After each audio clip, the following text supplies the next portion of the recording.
Hi, everyone. Good morning. It's a pleasure to be here. Thank you so much for the invitation, uh, Astor and Nick, and also CTS FGV is always good to be here. I really love this building, by the way, although it's always cold. Um, so let's see if I can figure this out, because I know some of my colleagues were having some issues.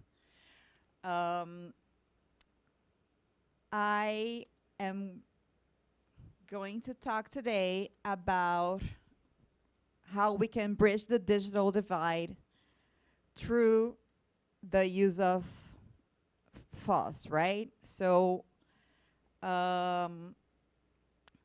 this is an ongoing research that is actually funded by the IIF, as some of my colleagues here too. And it's exploratory in nature, which means that, of course, we're not going to have all the answers we want by the end of it, but we'll have a greater idea of how this is playing out in the country. And I'm also doing it with the collaboration of a researcher that is pretty well versed in the open source world. Real quickly, an intro about myself. I've been doing internet and telecommunications policy and regulation for over 15 years. However, I'm a newbie in the open source world, which means I'm learning so much with all of you, so thank you for that, really. And I have been working with Africa, Latin America, and Asia for all these years. And I'm currently working for this US organization, which is actually an impact investing fund focused specifically on connectivity. And we focus on supporting smaller players of the ecosystem. That's why, this research is actually pretty valuable for us too, although we are an investment fund. Why Brazil? So this specific part of although my role is global, I'm doing that focused on Brazil. And I love that Luca Belli yesterday was telling you guys how amazing Brazil is in some of the fields, some of economic sectors. And oh my God, I'm just switching the slides on my own computer, sorry. Here, again, let's go through it again. No, I'm kidding. This is myself. Okay. Why Brazil? We have, first of all, it's an amazing number. We have an amazing number of small ISPs, which is literally not found in any other country in the world. We have nowadays over 20,000 small ISPs, and when we generally talk about it, this is due to some regulatory changes and also to the fact that we actually had a larger operator go bankrupt. However, I had an intuition that open source could also relate to that expansion, because that expansion happened only about within the last decade only. So it's really interesting to investigate and at least get a sense on whether open source relates to that expansion. And although we also have done well in including folks in the digital world over the last decade, we still have 36 million people that lack access to the internet. And actually, when you talk about meaningful connectivity, which is the connectivity that is actually enabling the person to fully enjoy the benefits of the internet, this number is even higher. So actually, only only about 22% of the country, 22% only have meaningful connectivity. Although we actually have this pretty small, pretty large number of small ISPs, we still have that contradiction in which only 22% of the country has access to meaningful connectivity. At the same time, you know, these ISPs, especially the smaller ones, so basically we also have a scenario in which you have different sizes of the small ISPs. So you have the really small ones, you have the medium ones, and you have some that are actually considered within the regulatory framework of the country. They're still considered small, however, they're even backed up by venture capital. So you have a variety of sizes. But many of them still struggle to get access to capital, or they do have access to capital, but this capital is still, you know, not really affordable for them. At the same time, they still, you know, nowadays, over 50% of the fixed broadband in the country is actually deployed by these players. So that's a huge number, right? And they were responsible for democratizing and providing access to the internet in most remote and rural areas of the country.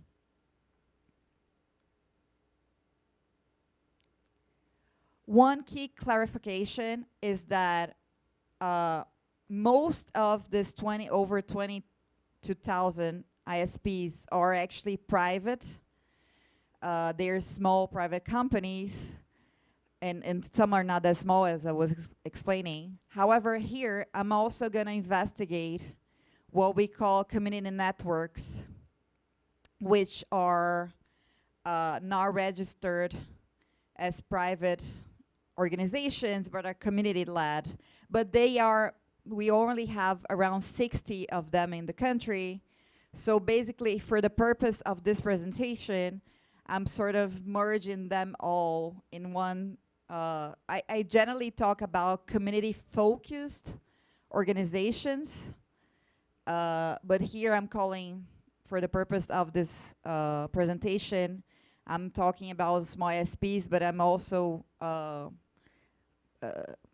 including these players here, which are like much smaller community-led, self-governed organizations.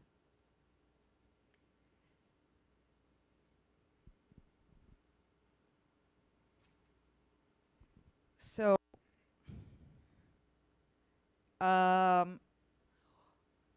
we depart from the premise that, you know, when I submitted that research to the IIF, I already talked to some of them, and it seemed that they were already using open source in their operations. However, there were still some barriers, like the technical knowledge gaps, the lack of technical support, and the fact that it's not as user-friendly as the most commercial and most, you know, software provided by larger companies.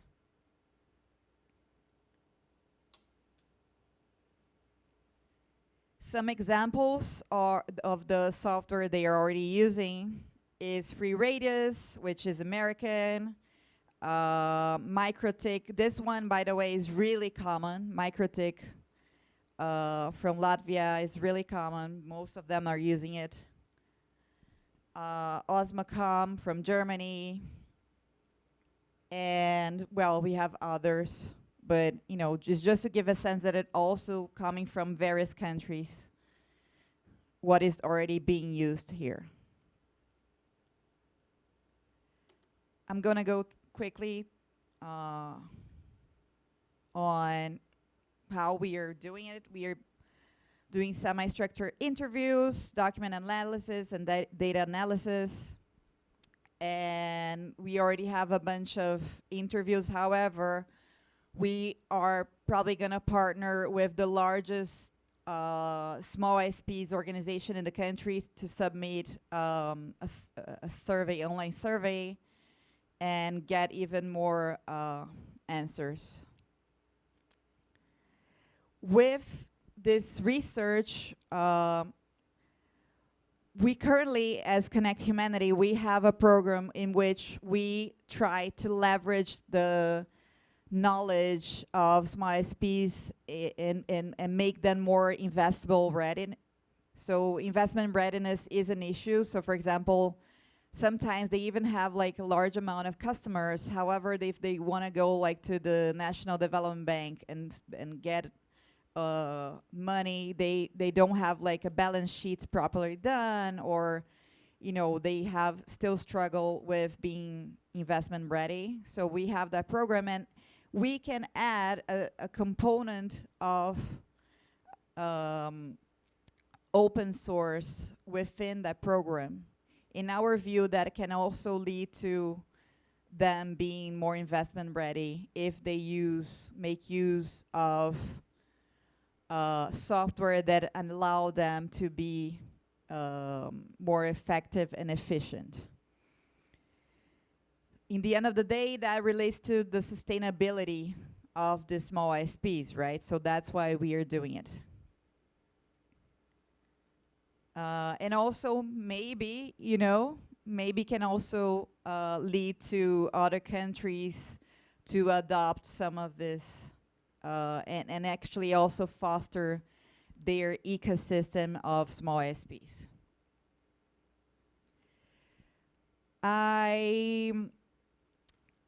This is just is an ongoing research, which it's not ready yet. However, I can share with you some of the thoughts and early insights that we already have. One thing is that actually it's already widely used by these players. For example, enterprise resource planning, which is like a management tool within organizations. By the way,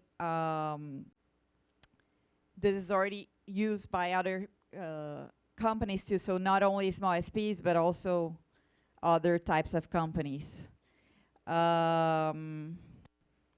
However, because of it's embedded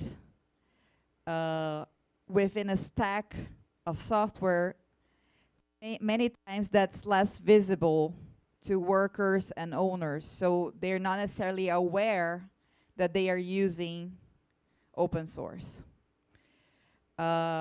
With a few exceptions, there is limited understanding by these players that they are using, first of all, what constitutes open source or an open source based stack. And so a lot of times we come to interview these folks and they're not even aware that they are using open source, which makes more difficult to discuss the importance of it, and to understand whether they believe they're reducing cost by using it or not. And however, despite this difficulties, I'm not showing the slides. No one is telling me that.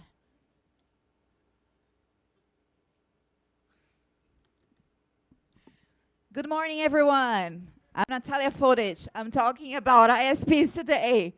Good morning. Okay. I will start again with my slides. No, sorry. Clearly, I need to train to use my computer and this at the same time. Okay, ADHD. Okay. Lastly, we can always already say that it's true that first of all, it's widely used. As I was saying, they generally not even aware of it. So how can we make it more visible to them that, they are not only getting benefits from using it, but they will be able to leverage their operation even further if they adopt it further. But there is some evidence already that although in policy discussions and whenever we are talking about how the smaller players were fostered, no one really talks about the role of open source. However, we are finding clear evidence that it relates to it. So I think it will be really impactful in the end of the day, because this is generally, open source is never within those debates, and we hopefully can have some evidence that it also relates to why this has become so widespread in Brazil and how it's helping internet being democratized in the country. So I'm really sorry for not properly showing my slides. I promise next time I will be better at the slides part. But thank you so much, and I'm looking forward to the debate later today.